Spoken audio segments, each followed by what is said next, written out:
ولقد آتينا لقمان الحكمة أن اشكر لله ومن يشكر فإنما يشكر لنفسه ومن كفر فإن الله غني حميد وإذ قال لقمان لابنه وهو يعظه يا بني لا تشرك بالله إن الشرك لظلم عظيم.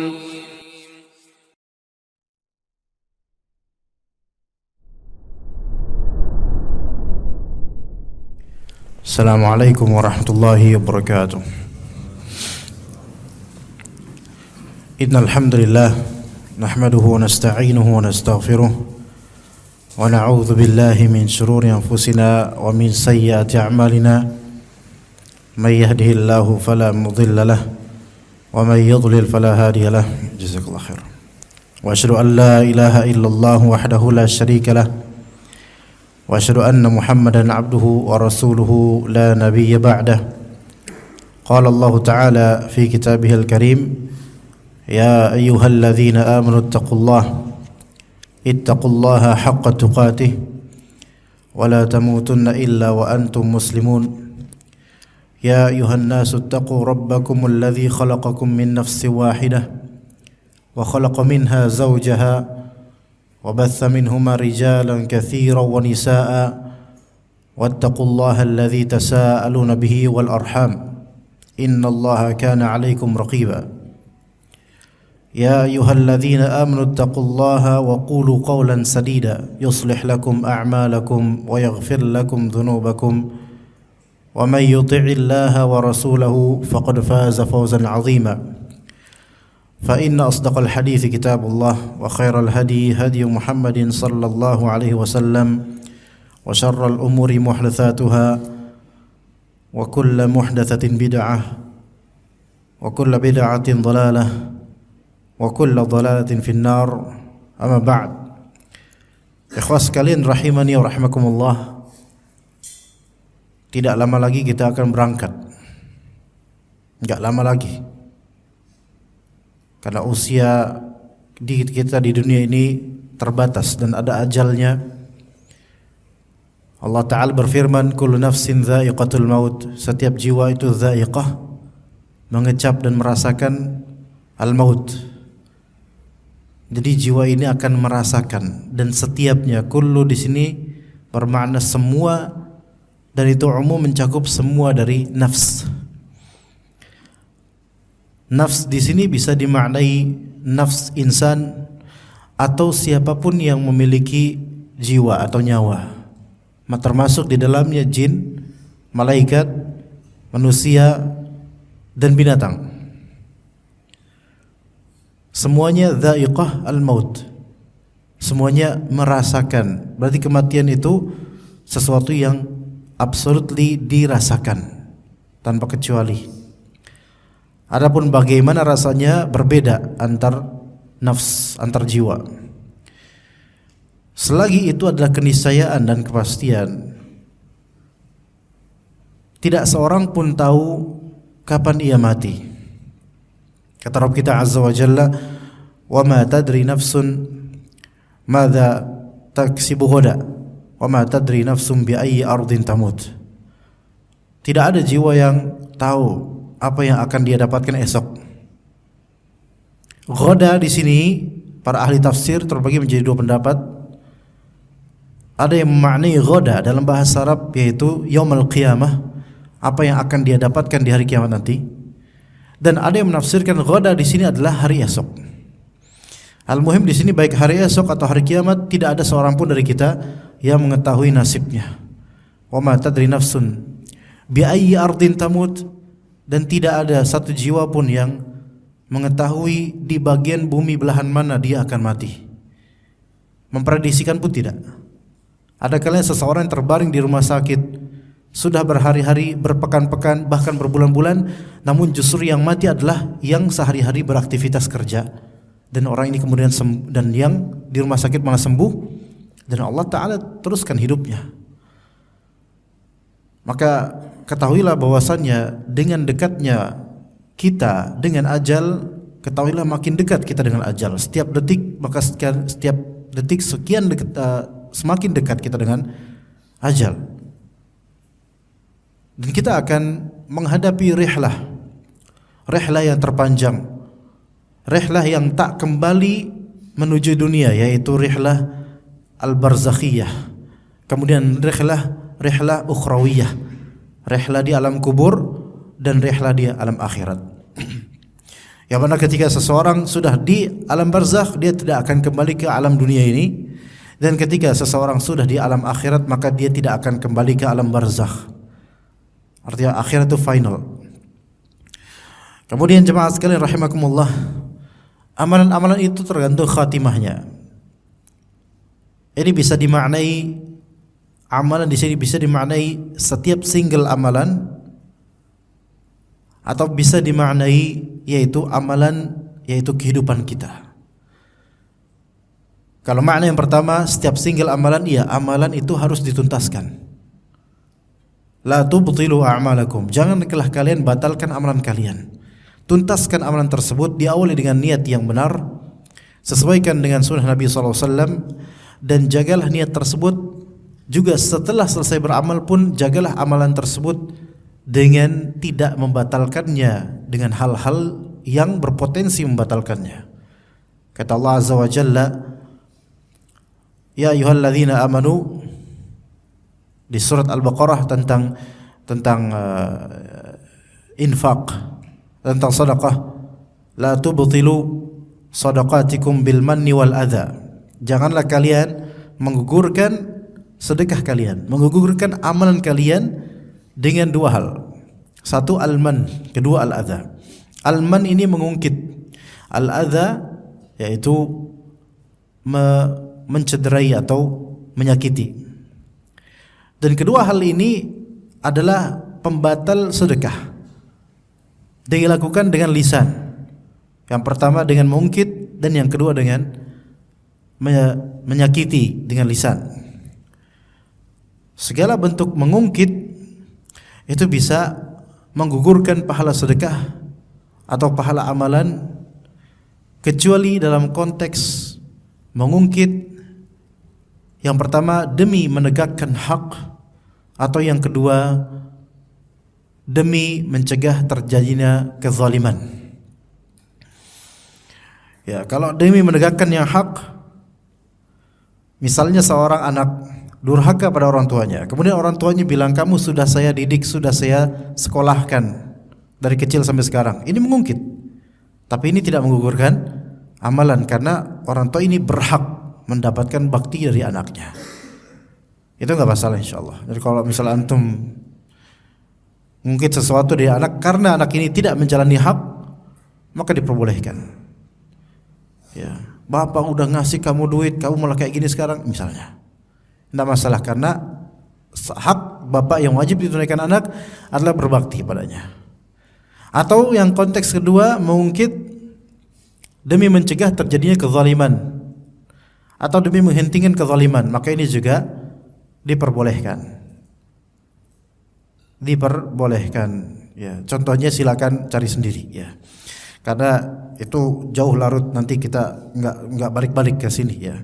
Bil manni wal adza, dengan al-man dan adza, dengan mengungkit dan juga menyakiti. Tapi ikhwas sekalian, amalan bisa hangus gara-gara apa yang kita ucapkan setelah beramal. Memang amalan itu sebelum beramal niatkan yang baik, ketika beramal jaga niatan, dan setelah beramal jaga amalan. Jadi dalam beramal itu ada 3 penjuru yang harus terus dijaga, Yang pertama, di awal atau sebelum amalan, niatkan niat yang ikhlas. Ketika beramal, jaga niatan tersebut, dan setelah beramal, jaga amalan yang telah dilakukan. Kata Nabi SAW, innal abda la ya'malu bi'amali ahli al-jannah ahli an-nar bi'amali ahli an-nar wa innahu min ahli al-jannah. Ada orang yang dia beramal dengan amalan penghuni neraka, tetapi sesungguhnya dia ini adalah penghuni surga sebenarnya nanti. wa ya'malu, dan ada juga hamba lainnya wa ya'malu amala ahlil jannati wa innahu min ahlin nar.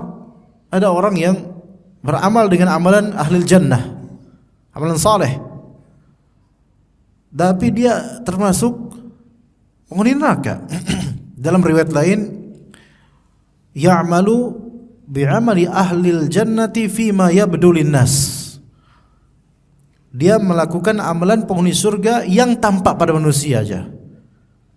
Manusia melihatnya dia beramal, dia Masya Allah, manusia melihatnya dia saleh. Jadi dia menampakkan apa yang saleh saja, sementara aslinya batinnya tidak seperti itu, dan dia tidak pernah bertaubat dari itu. Maka kata Rasulullah kemudian, wa innamal a'malu bil khawatim. Sesungguhnya amal-amalan juga tergantung dengan khatimahnya. Artinya tuntaskan amalan tersebut. Tuntaskan amalan tersebut dan tuntaskan kehidupan dengan husnul khatimah, dengan kebaikan beramal di khatimah kita. Ketahuilah bahwasannya khawatir akan khatimah, khatimah ini artinya tutup usia. Kekhawatiran akan tutup usia itu adalah yang menjadikan banyak orang-orang saleh menangis. Yang menjadikan banyak orang-orang saleh menangis, dan yang menjadikan banyak mata-mata orang soleh tidak bisa terlelap di malam hari walaupun di atas pembaringan kasur, memikirkan khatimah mereka. Itulah orang-orang soleh, memikirkan bagaimana khatimah mereka, karena akhirat dan alam barzakh juga kerap kali bergantung pada bagaimana khatimah kita. Na'udzubillah min dzalik. Di antara contohnya ikhwan, orang-orang yang belum bertaubat dari riba dan dia kemudian wafat dalam keadaan pemakan riba sebagai pemakan, dan tanpa taubat darinya, tanpa menyesal darinya. Orang yang memakan harta riba, ketika mereka dibangkitkan di hari akhir, la yaqumuna illa kama yaqumul ladzi yatakhabbathu asyaitanu minal mas. Yaitu mereka ketika bangkitkan dari kubur di hari akhir, tidaklah mereka berdiri melainkan seperti berdirinya orang-orang yang kesurupan syaitan. Itu karena su'ul khatimah. Dan bisa dikatakan semua orang yang belum bertaubat dari riba, maka dia mati dalam keadaan su'ul khatimah. Buktinya ketika dia dibangkitkan, maka dia dalam keadaan seperti itu. Dan lain-lainnya dari dosa-dosa yang menyebabkan seseorang su'ul khatimah. Jadi khatimah kini ya membuat kepikiran oleh orang-orang saleh, sehingga hari-hari mereka siang hari dirundungi dengan kesedihan, kekhawatiran, dan malam hari dihujani dengan permohonan-permohonan doa kepada Allah Azza wa Jalla agar dirizkikan husnul khatimah.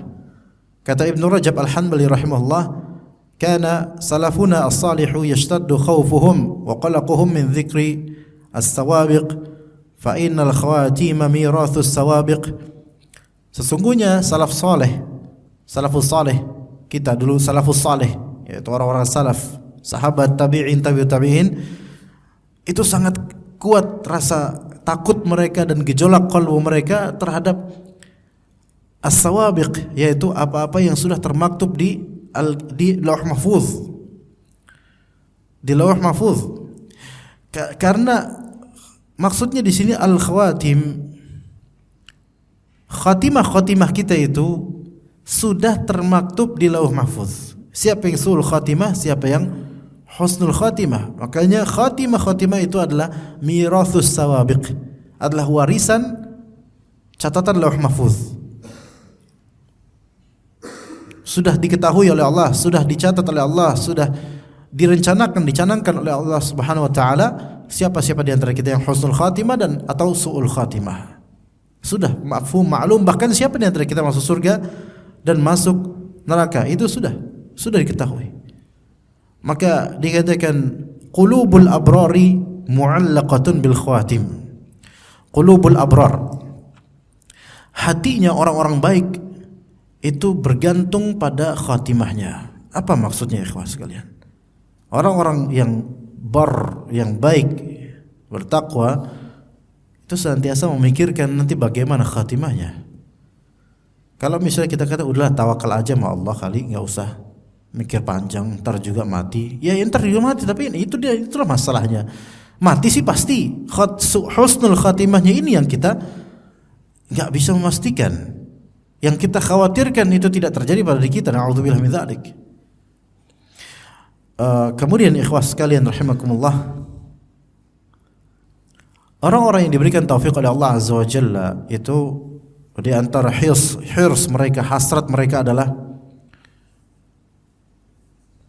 mereka selalu memikirkan kematian tanpa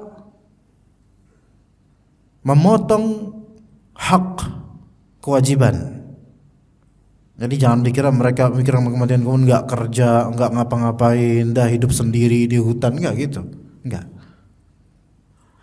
Dan mereka berusaha menjauhi sebab-sebab yang berkonsekuensi darinya su'ul khatimah. Mereka berusaha menjauhi itu. Di antara buktinya, Sufyan ats-Tsauri rahimahullah menangis suatu ketika dari malam hari sampai pagi harinya. Ketika di pagi harinya ada yang berkata kepada Sufyan ats-Tsauri, "Kullu hadza khaufan min adz-dzunub." Wahai Sufyan, apakah nangis dari malam sampai pagi ini gara-gara cuman apa? Takut dosa doang? Ya, maka kemudian Sufyan ats-Tsauri mengambil segenggam pasir atau turab atau tanah, ya, pasir lah gitu. Apa kata? Az-dzunubu ahwanu min hadza. Dosa-dosa itu lebih rendah, lebih ringan daripada ini. Lakin abki min khaufil khatimah. Tapi saya itu menangis karena khawatir bagaimana bagaimana penutupan usia saya. Husnul khatimah atau su'ul khatimah. Ini ringan. Antum bisa istighfar. Astagfirullah, antum taubat, selesai. Allah Ta'ala sangat mudah untuk mengampuni dosa kita. Khalas, Ghafurur Rahim. Tapi kita nggak tahu sama sekali bagaimana akhiran kita ini. Bahkan yang aneh, yang ngomong ini juga nggak bisa memprediksikan bagaimana. Na'udzubillah min dzalik. Semoga Allah Ta'ala jadikan khatimah kita semua husnul khatimah, sehingga Allah Ta'ala mudahkan kita di alam barzakh dan di akhirat.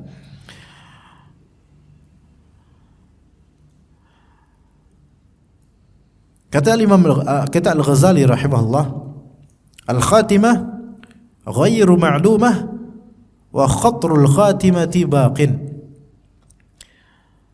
Akhiran hidup ini tidak diketahui bagaimananya, tetapi pikiran-pikiran tentang khatimah harus selalu ada. Fa fil khaufi min su'il khatimati shughlun 'anil farahi bi kulli ma fid dunya.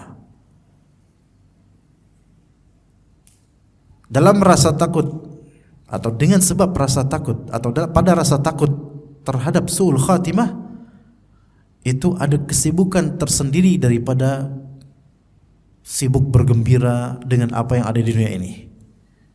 Dan antum bisa melihat ikhwan, orang itu sibuk dengan apa yang mereka miliki di dunia ini. Sekarang mungkin jam 7. Antum mungkin lihat di jalan ini apa? Kampung sawah ya. Mungkin masih macet di bundaran apa itu yang di sana itu atas jalan tol. Apalagi Hankam, macet. Coba penyebabnya macet apa? Apalagi hari Ahad, hari libur. Mereka habis dari jalan-jalan. Bukan berarti itu tidak boleh, bukan masalah itu, bukan. Tapi betapa kebanyakan manusia mereka menikmati apa yang mereka miliki dari dunia dengan izin Allah, sehingga mereka lupa akan bagaimana khatimah mereka. Coba antum tanya ke teman kantor antum, tanya ke teman, kira-kira kita mati nanti gimana ya? Pasti udah jangan mikirin itu, napa ngeri ya. Udah selesai, nggak mikirin lagi. Ya.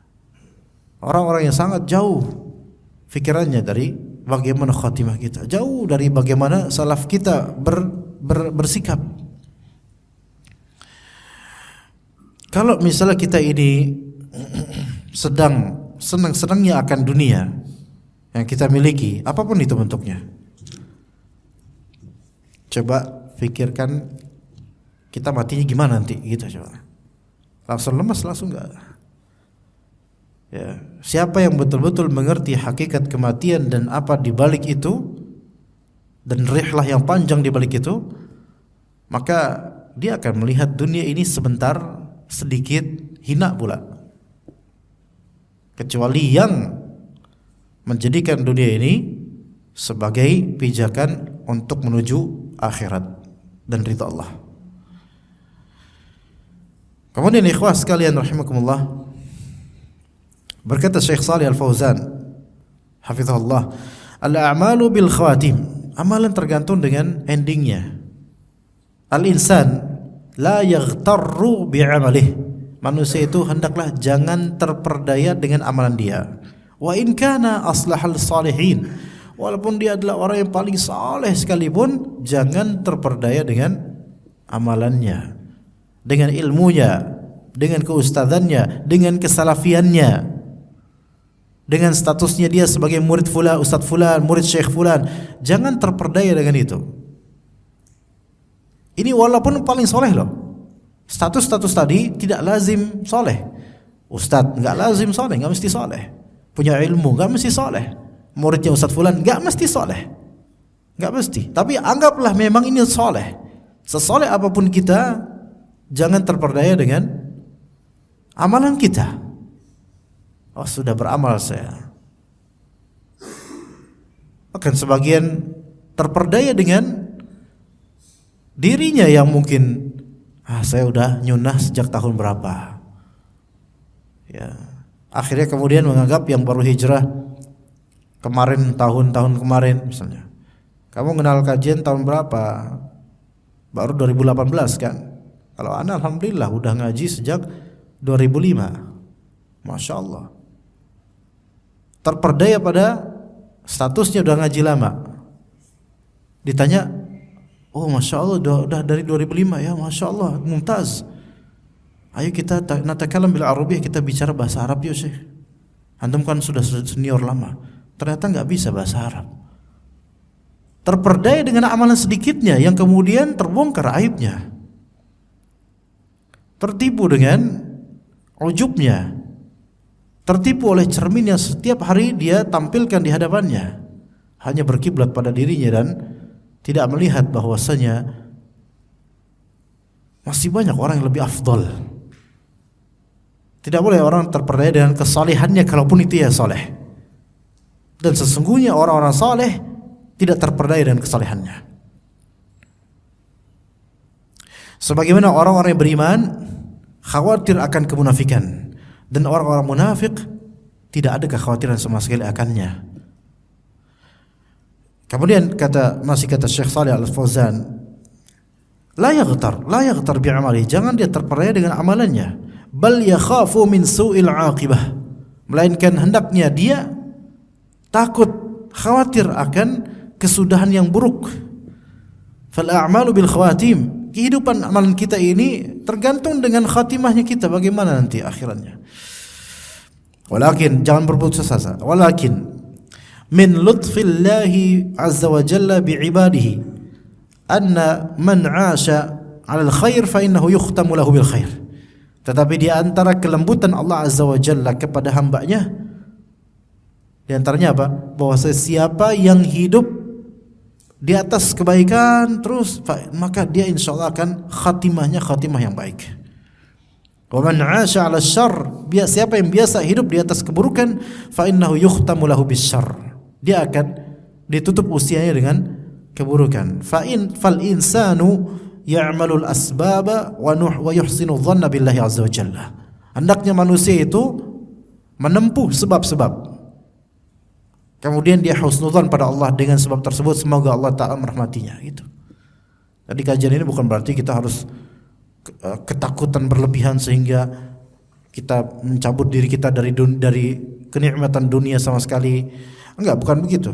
Melainkan tempuhlah sebab-sebab dengan menuntut ilmu dan beramal saleh dan istiqamah dengannya, dan berdakwah di atas basirah semampunya dengan skala yang dimampu, seperti keluarga, masyarakat, lingkungan dan semisalnya. Kemudian husnudzan pada Allah azza wa jalla. Kalau kita sudah ikhtiar, maka Allah lah yang akan memberikan jalan yang terbaik. Kemudian kata Syekh Sa'ad bin Nasir Asy-Syafri, wa ta'alluqu bil khawatim yaj'alul 'abdal mu'mina yaqdhan harisan 'ala imanihi. Orang yang ketergantungan fikiran kepada khatimah kehidupannya itu menjadikan seorang hamba yang beriman itu yaqdh yaitu terjaga dia. Terjaga, enggak terlelap, terjaga di atas keimanannya. Enggak terlelap dia. Fa idza jahada nafsahu fa inna Allah subhanahu yahdihi as-sabil wa yaziluhu hudan minnatan alaih. Kalau misalnya dia bermujahadah, berusaha, dirinya berjuang, sesungguhnya Allah Subhanahu wa taala akan memberinya hidayah menuju jalan itu dan menambah hidayah sebagai karunia buat dia. Kemudian ikhwas sekalian,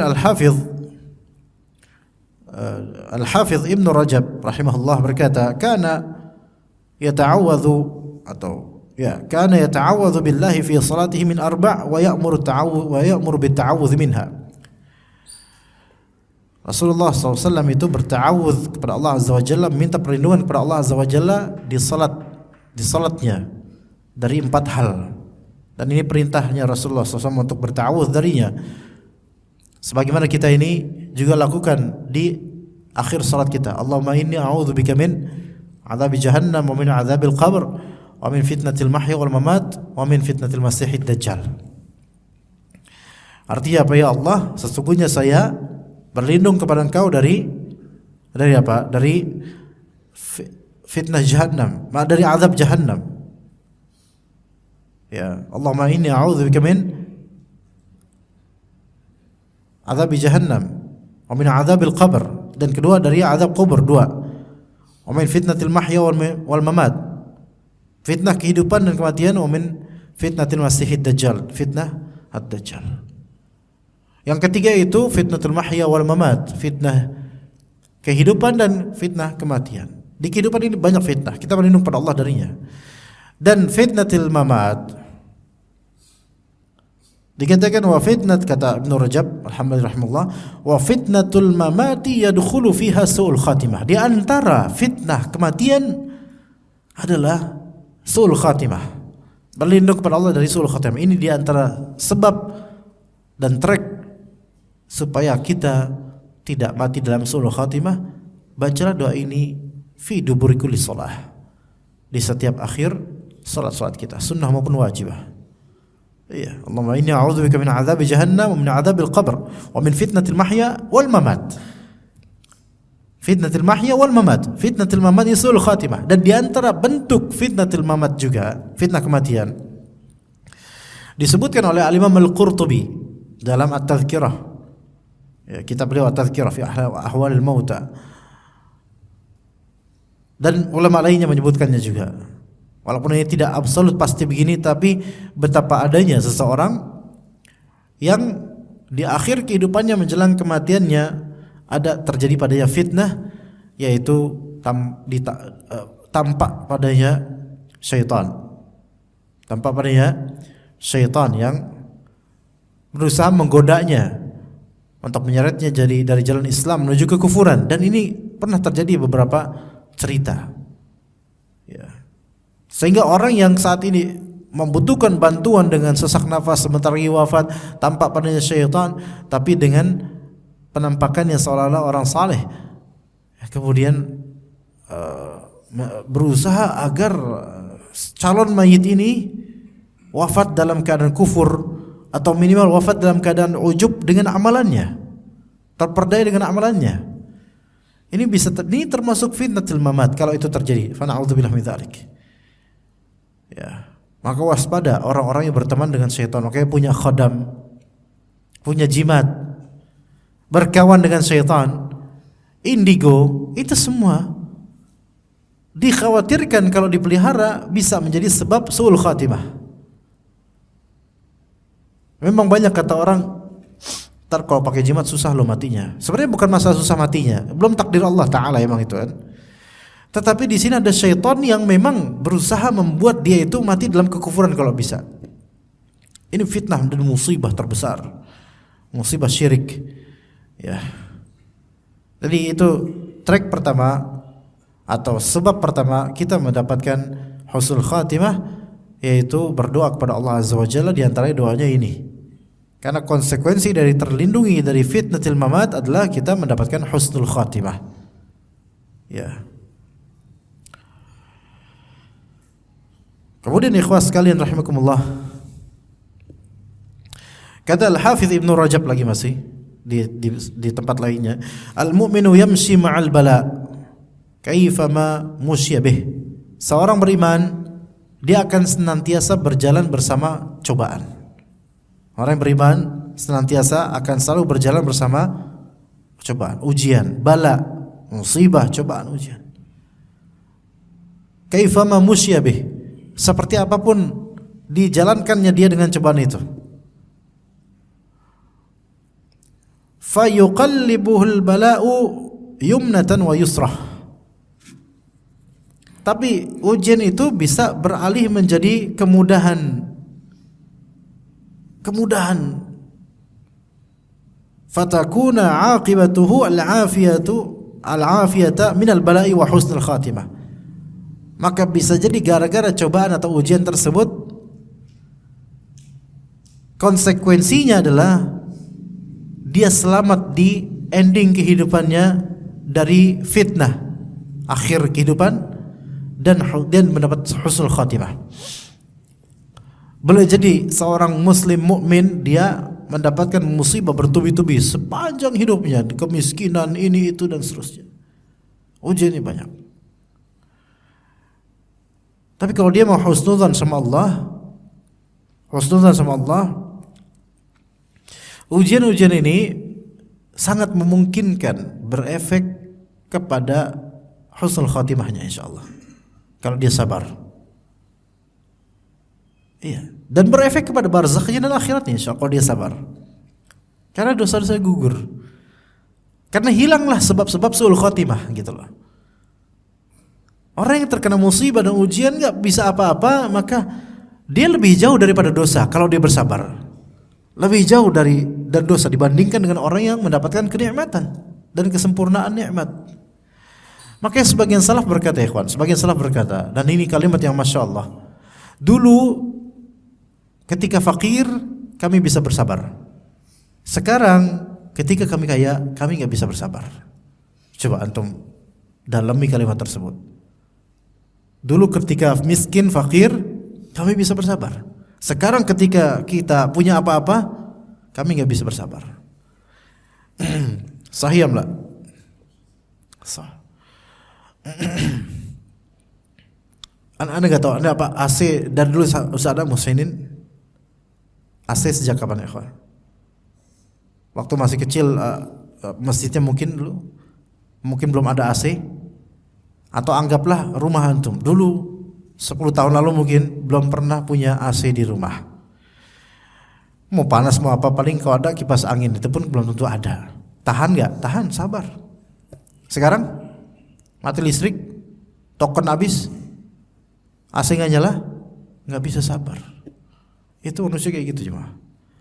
Maka seseorang ketika mendapatkan bala, musibah dan ujian itu belum tentu Allah Ta'ala, tanda Allah menghinakannya belum tentu.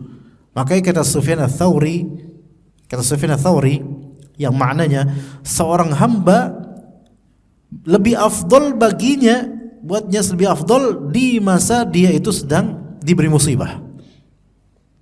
Kenapa? Diberi ujian musibah. Kenapa? Karena di saat dia diberi musibah dan ujian, dia akan kembali kepada Allah. Berbeda ketika dia sudah tidak lagi ada musibah. Dia lupa. Dia akan lupa, dan itulah kita. Ya. Maka jangan terperdaya dengan kekayaan. Kekayaan tidak akan bisa membeli husnul khatimah. Karena husnul khatimah bukan suatu bayaran. Husnul khatimah itu suatu karunia dari Allah dan juga ganjaran, fadilah. Melihat rekam jejak histori dari kita bagaimana, itu husnul atau husnul khatimah di hati kita. Atau kita nggak bakal bisa membeli husnul khatimah. Karena suatu pembelian biasanya ada perencanaan, dan tidak ada seseorang bisa merencanakan husnul khatimah. Dia hanya bisa menempuh sebab dan memohon kepada Allah Azza wa Jalla. Kemudian ikhwas sekalian rahimakumullah, jadi di antara sebab husnul khatimah bersabar dengan musibah. Karena musibah ini bisa mempermudah. Musibah itu sulit ketika menghadapinya saja. Tetapi kalau kita ambil hikmahnya, di antara hikmah adalah mempermudah kita untuk husnul khatimah dan mempermudah jalan kita kepada Allah. Bahkan kalau maqam dan derajat kita itu bisa lebih tinggi, boleh jadi kita itu bisa bersyukur terhadap musibah yang Allah berikan. Bersyukur terhadap musibah yang Allah Ta'ala berikan. Ketika bersyukur, itu sudah maqam paling tinggi di antara maqam-maqam kesabaran. Karena maqam pertama yang wajib itu sabar, maqam kedua yang sunnah yaitu ridha, dan maqam yang tertinggi dan hanya orang-orang yang memiliki keutamaan yang bisa melakukannya yaitu bersyukur dengan musibah ini. Ya. Bersyukurnya pas lagi kena musibah, bukan bersyukur setelah selesai musibah, bukan. Kalau bersyukur setelah selesai musibah itu umumnya orang alhamdulillah iya bersyukur. Enggak, tapi ini bersyukur dapat musibah bersyukur dia.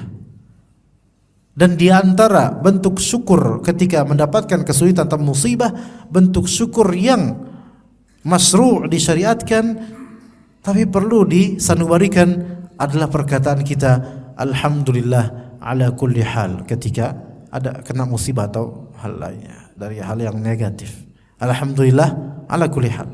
Segala puji bagi Allah atas segala keadaan. Kalimat ini jangan cuman diucapkan di lisan belaka tanpa pemaknaan yang lebih dalam, ikhwan. Karena alhamdulillah ini berarti bersyukur. Segala puji bagi Allah atas segala keadaan. Antum kena diare, bersin atau apa batuk-batuk dan seterusnya. Gimana kabar antum, akhi? Antum jawab, alhamdulillah ala kulli hal. Tapi harus ada di hati itu juga ada rasa bersyukur dengan musibah ini. Taib, syukur terhadap musibah itu berawal dari ilmu yang tinggi terhadap hikmah Allah Azza wa Jalla dan husnudzon yang tinggi kepada Allah Azza wa Jalla. Pasti di balik musibah ini ada banyak kebaikan buat saya itu. Ya itu, kalau mau bersyukur kitanya. Taib, kemudian ikhwas sekalian rahimakumullah. Kata Syekh Muhammad bin Shalih Al-Utsaimin rahimahullah, kaifa yastati'ul insanu an la yamuta illa wa huwa muslim? Bagaimana seorang manusia itu bisa dia tidak mati kecuali dalam keadaan Islam? Bisa enggak seseorang itu mati dalam keadaan Islam benar-benar? Maka jawabannya bisa. Dengan cara apa? Bi an yuthabiru 'ala al-'amal as-salih fi hayatihi. Dengan cara muthabarah, terus-menerus istiqamah beramal saleh selama kehidupannya. Ya. Wallahu subhanahu wa ta'ala akramu min an yakhdhula syakhsan amda umrahu fi ta'atillah. Allah Ta'ala itu terlalu mulia daripada menelantarkan seseorang yang telah menghabiskan hidupnya dalam ketaatan. Ya. Azan dulu insyaallah. Azan bukan ini? Ayat taib. Setelah itu kita lanjut gitu ba'da azan ya. Ya taib. Fadhal. Taib ikhwas sekalian rahimakumullah. Setelah tadi kita sebutkan di antara sebab husnul khatimah insyaallah adalah berdoa. Di antara doanya yaitu Allahumma inni a'udzubika min azabi jahannam wa min azabil qabr wa min fitnatil mahya wal mamat wa min fitnatil masiihid dajjal. Kemudian boleh kita sebutkan doa lainnya yaitu di surat Ali Imran halaman pertama di akhirnya, halaman pertama di bagian paling bawah, mungkin ayat 7 atau 8. Kata Allah Azza wa Jalla, Rabbana la tuzigh qulubana ba'da idh hadaitana wa hab lana min ladunka rahmah innaka antal wahhab. Ya Rabb kami, la tuzigh qulubana, janganlah engkau belokkan qalbu kami setelah engkau berikan kami hidayah. Wa hab lana min ladunka rahmah, dan berikan kepada kami rahmat dari Engkau ya Allah. Innaka antal wahhab, sesungguhnya Engkau adalah Maha pemberi karunia.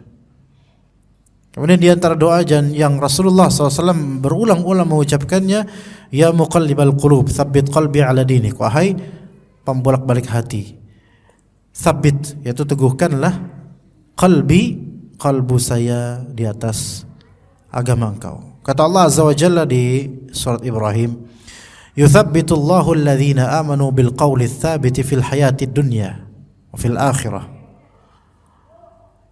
Allah Subhanahu wa taala yuthabbit, memberikan tathbit, yaitu keteguhan kepada orang-orang beriman bil qawli tsabit, dengan al-qaul ats-tsabit, yaitu la ilaha illallah fil hayatid dunya wa fil akhirah. Di kehidupan dunia di antaranya adalah di khatimah kita dengan la ilaha illallah. Ya, itu di surat Ibrahim jemaah. Di sanubarikan itu kalau mungkin di rumah ada tafsir Ibnu Katsir atau tafsir lainnya, bisa dibaca di surat Ibrahim ayat sekian ya. Ana tidak hafal nomor ayatnya, tapi coba ayat tersebut sering-sering diulang untuk supaya kita itu mengingat bahwasanya Allah lah yang meneguhkan kita, bukan siapa-siapa. Dia ayat 27 ya, surat Ibrahim 27, yuthabbitullahu alladhina amanu bil qawli tsabit. Allah Subhanahu wa taala meneguhkan orang beriman dengan perkataan yang teguh, yaitu la ilaha illallah fil hayatid dunya, di kehidupan dunia ini, wa fil akhirah, dan di akhirat nanti. Di kehidupan dunia ini orang yang teguh di atas sunnah, di atas la ilaha illallah tauhid, itu Allah teguhkan dia. Nanti di akhirat akan Allah teguhkan. Sebelum wafat tetap teguh dia di atas la ilaha illallah sampai dia husnul khatimah. Bahkan kalau bisa dia mengamalkan apa yang disebutkan oleh Nabi SAW, man kana akhiru kalamihi la ilaha illallah dakhalal jannah. Barang siapa yang akhir kalimatnya adalah la ilaha illallah, maka dia akan masuk surga. La ilaha illallah bukan sebatas simbolisme semata, bukan sebatas apa-apa yang disebut sebagai nyanyian-nyanyian belaka, bukan, melainkan la ilaha illallah dimaknai betul-betul, konsekuensinya dipelajari dan direalisasikan. Maka Allah akan teguhkan kemudian dan juga di akhirat. Tapi kemudian wal yudhillullahu zalimin, dan Allah Subhanahu wa taala akan menyimpangkan, menyesatkan orang-orang yang zalim. Hati-hati dengan kezaliman. Kezaliman di sini bisa bermakna kufur dan syirik. Orang yang terbiasa dengan kekufuran, kesyirikan, di akhir hayat itu gimana dia cara? Dia nggak bisa teguh, karena Allah nggak teguhkan dia. Bahkan Allah yudhil, yaitu menyesatkan mereka. Begitu juga ayat ini berlaku pada fitnah kubur. Man rabbuk, man nabiyyuk, ma dinuk, itu ditanya oleh malaikat. Dan Allah yang akan teguhkan kita di kubur. Adapun orang yang zalim, baik zalim dengan kekufuran atau zalim dengan sesama manusia, maka itu dikhawatirkan akan meleset, dikhawatirkan. Ya. Jadi tadi doa-doanya diantaranya apa? Diantaranya apa tadi, ikhwah? Allahumma inni as'aluka, Allahumma inni a'udzubika min adzabi jahannam wa min adzabil qabr wa min fitnatil mahya wal mamat wa min fitnatil masiihid dajjal. Kemudian Rabbana la tuzigh qulubana ba'da idh hadaitana wa hab lana min ladunka rahmah innaka antal wahhab. Kemudian ya muqallibal qulub. Hafal enggak tuh ikhwan? Ya muqallibal qulub, tsabbit qalbi ala dinik. Hafalkan, yang belum hafal hendaknya menghafalkan, karena ini bekal ikhwan. Jadi kita belajar bukan semata-mata ya udah belajar, enggak, ini kita ini muslim, kaum muslimin adalah umat yang paling futuristik, yang paling melihat ke depan, langsung ke akhirat gitu loh. Gimana caranya supaya kita selamat gitu loh. Maka wasilah-wasilah yang mudah ini harus kita gapai dari sekarang. Karena kita lihat orang-orang sudah banyak yang wafat. Kesempatan mereka untuk bertaubat atau menambah amal soleh udah terhapus, udah tertutup, nggak bisa, terhijab, khalas. Mereka udah di dalamnya. Sementara kita masih diberi kesempatan. Ini mumpung ini. Iya, mumpung. Kemudian juga yang kedua yaitu beramal soleh. Beramal soleh, menjauhi kezaliman, ikhtiar dengan amal soleh, dan berusahalah sering-sering kita istighfar. Yang mana istighfar tersebut kalau bisa ada la ilaha illallahnya. Ada berapa istighfar seperti itu. Di antara sayyidul istighfar, Allahumma anta rabbi, la ilaha illa anta khalaqtani wa ana 'abduka, sampai akhir kalimat sayyidul istighfar. Kemudian di antara yang kedua, astaghfirullahalladzi la ilaha illa huwal hayyul qayyum, astaghfirullahalladzi alladzi la ilaha illa huwa al hayyul qayyum wa atubu ilaih. Astaghfirullahalladzi la ilaha illa huwal hayyul qayyum wa atubu ilaih. Ya. Dan yang lainnya dari la ilaha illallah dalam zikir-zikir yang disyariatkan. Maka itu insyaallah akan membiasakan lisan kita apa? Untuk mengucapkan la ilaha illallah. Akan mudah insyaallah, akan mudah selama betul-betul ikhlas mengucapkannya dan juga mengamalkan konsekuensinya. Akan Allah permudah insyaallah. Itu untuk akhir hayat kita. Ada seorang syekh namanya Syekh Abu Ishaq Al-Huwaini dari Mesir. Hafizahullah, masih hidup beliau, cuman sudah sangat tua ya. Yang mana ini mungkin ada ibrah ya, kita husnuzan saja. Sepertinya orang ini memang lama pengen memendam, pengen menuju Islam. Di rumah sakit ketika itu di Mesir, ada temannya Syekh ini sedang sakit berbaring, ya kan, di rumah sakit. Kemudian sang Syekh bersama beberapa kawannya berkunjung dong, ziarah ke rumah sakit, berkunjung untuk nengok ke temannya itu. Ya. Ya, di ruang itu ternyata bukan hanya dia seorang yang sedang sakit, melainkan ada juga di samping-sampingnya beberapa orang, dan di antaranya ada seorang perempuan tua, nenek-nenek itu berbaring tanpa jilbab gitu, berbaring ya. Dan itu keadaannya perempuan itu, nenek-nenek itu sedang sakaratul maut, ihtidar, sakaratul maut. Maka karena ini alim, seorang syekh, maka dia kemudian berusaha mentalkin, berusaha menyelamatkan itu.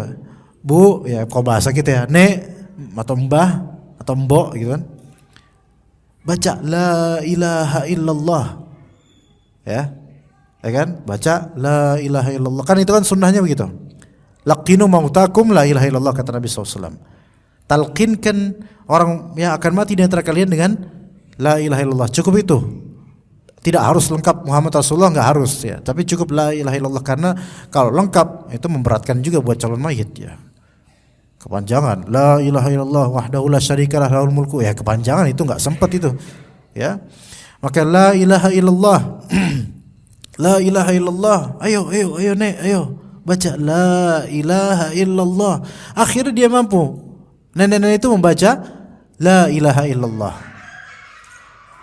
membaca la ilaha illallah, la ilaha illallah, mati terus. Kemudian yang apa tadi kata Nabi SAW, man kana akhiru kalamihi la ilaha illallah dakhala jannah. Siapa yang kalimat terakhirnya la ilaha illallah masuk surga. Alhamdulillah, akhirnya wafat alhamdulillah. Ya. Itu enggak ada keluarganya ketika itu. Mungkin keluarganya lagi beli makan atau apa. Kemudian keluarganya datang. Maka sang syekh ini bersama teman-temannya kemudian memberikan kabar gembira pada qadarullah, sudah wafat neneknya, dan tapi alhamdulillah ini kabar gembira bahwasanya Allah Ta'ala memberinya karunia, dia mengakhiri hayatnya dengan la ilaha illallah. Namanya dibisirkan, paham bahasa Arab semua orang. Maka keluarganya pada ngamuk, mereka marah semua. Marah mereka. Kenapa sebabnya? Karena ternyata itu satu keluarga Nasrani semua. Masuk Islam dia. Ya kita nggak tahu, Allah yang menentukan apa, nggak tahu nanti gimana ya di akhirat, Allah alam ya. Tapi kan tidak mungkin Allah Subhanahu Wa Taala menjadikannya dia bisa bicara la ilaha illallah dengan mudah, kecuali taufik Allah kan gitu.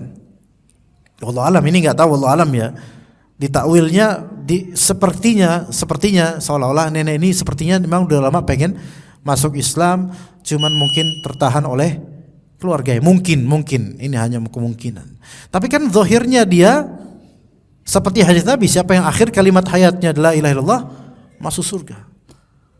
Kalau orang yang seperti ini bisa dengan izin Allah Azza wa Jalla, hendaknya kita ini yang Ahlus Sunnah dan kaum muslimin dari kecil, dari orok udah diniatkan Islam, harusnya lebih berprestasi lagi dari beliau. Semoga Allah Subhanahu wa taala menjadikan ana dan juga antum dirizkikan husnul khatimah. Semoga pula bisa mengakhiri hayat kita dengan kalimat la ilaha illallah. Sesungguhnya kalimat ini kalimat yang agung, yang bukan sebatas di lidah, melainkan konsekuensinya sangat besar. Wassallallahu ala nabiyyina Muhammad wa ala alihi wa sahbihi ajma'in. Ini udah qomat kan berarti ya? Selesai ya? Cukup kah? Baik, kita coba sampai sini. Subhanakallahumma bihamdika asyhadu an la ilaha illa anta astaghfiruka wa atubu ilaik. Wassalamualaikum warahmatullahi wabarakatuh.